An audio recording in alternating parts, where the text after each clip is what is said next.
Previously, in a world where sound became death, where a single whisper could summon destruction, humanity discovered that silence wasn't just golden. It was survival. Families vanished, cities fell, and civilization became an echo of what once was. This is the story of one family who dared to hope in the middle of a nightmare. This is A Quiet Place. In the year 2020, Earth has already lost the war. Humanity didn't fall to a disease, an invasion, or a nuclear blast. It fell to sound. Creatures from somewhere unknown, blind but brutally fast, hunted anything that made even the slightest noise. A dropped spoon, a creaking floor, a spoken word meant instant death. But deep within this broken world, one family still stands, the Abbott family. The story begins in utter silence. A deserted small-town pharmacy. Dust on the shelves, no power, no voices. Inside, the Abbott family searches carefully for supplies. Their footsteps are soft, deliberate. Even the kids know how to move like ghosts. Lee Abbott, the father, checks the shelves for medicine. His wife Evelyn prepares the last of their supplies for their sick son Marcus. Their daughter, Regan, who is deaf, walks quietly along the aisles. Then comes the moment that sets the tone. Their youngest son, Bo, finds a toy spaceship on the shelf. Its bright colors catch his eye. It's beautiful and dangerous. Lee gently takes it away. It's too loud, his eyes say silently. He removes the batteries and sets the toy aside.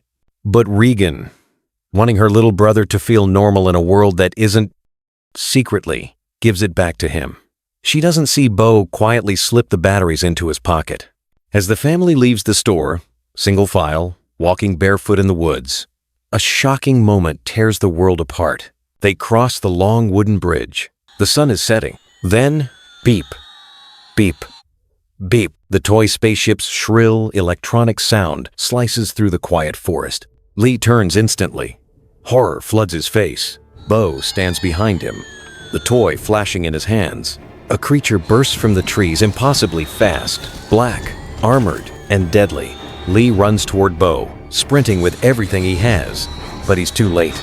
The creature strikes. The youngest Abbott child is gone. Silence returns, but it's now the kind that crushes the soul. More than a year has passed. The Abbotts have learned to survive not by fighting, but by adapting. Every action is quiet. Every movement is rehearsed. They walk barefoot. They pour sand on forest paths to mute footsteps, and they communicate in sign language. Their farmland has become a silent fortress, a quiet routine, a quiet life, a quiet grief that never leaves them. Regan still blames herself for Bo's death. Marcus fears the world outside. Evelyn and Lee hold on to hope, though the weight of guilt never truly leaves them. There's one more secret. Evelyn is pregnant, and in a world where noise means death, a newborn baby is a time bomb. As night falls, Lee steps outside and lights a fire atop a silo, a signal to other survivors. Across the valley, a few distant fires flicker back. They are not alone, but the world is still empty, still dangerous. Inside, Regan argues with her father. She wants to explore, to help, to prove she isn't a burden. Lee is stern not because he doubts her intelligence, but because he cannot risk losing another child. He's especially focused on building Regan a better cochlear implant using scavenged technology.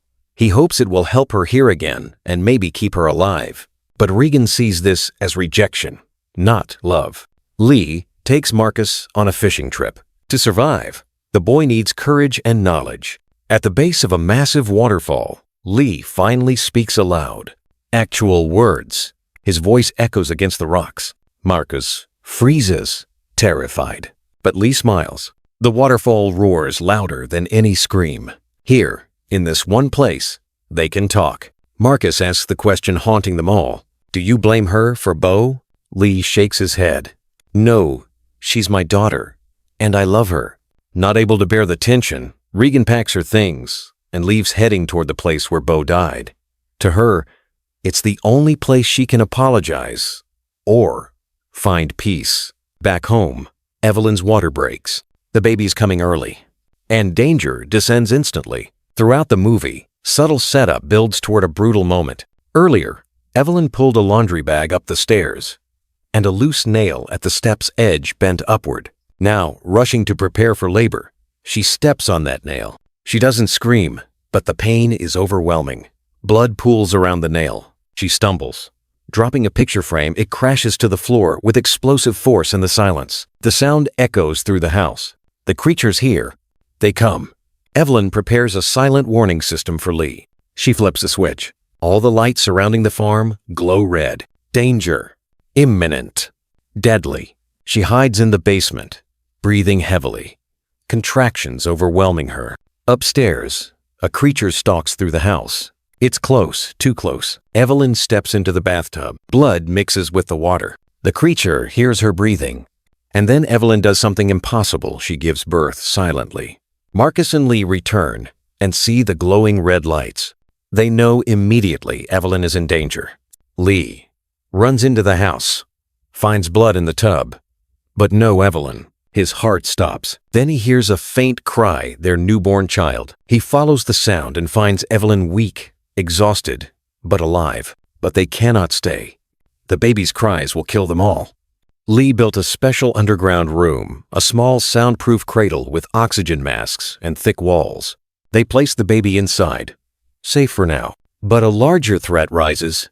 Another creature has entered the silo area, hunting Marcus and Regan, who have reunited in the chaos. Marcus falls through the silo door and sinks into the grain, a deadly trap that acts like quicksand.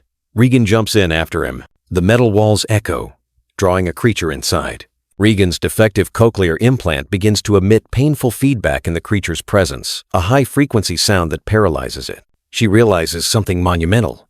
This sound hurts the creatures. A weakness. The children escape the silo and reunite with their father, but another creature emerges from the trees, charging toward them. Regan's implant screams again, forcing the creature back, but the device shorts out, leaving them trapped. Lee looks at his children. He signs something they will never forget. I love you. I have always loved you. Then he turns toward the creature and screams. A roar of pure human emotion, rage, grief, love echoing across the fields. The creature attacks him instantly. Lee falls, but his sacrifice gives the children enough time to escape. Regan and Marcus run to the farmhouse basement where Evelyn waits. For the first time, Regan enters the place her father tried to keep her away from the room where he worked tirelessly on her hearing devices. And here, she realizes the truth. He believed in her. Every circuit, every wire, every note on the board.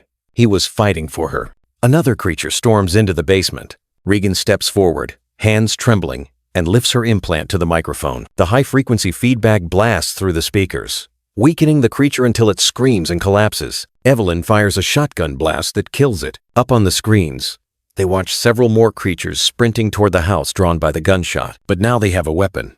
Regan adjusts her device.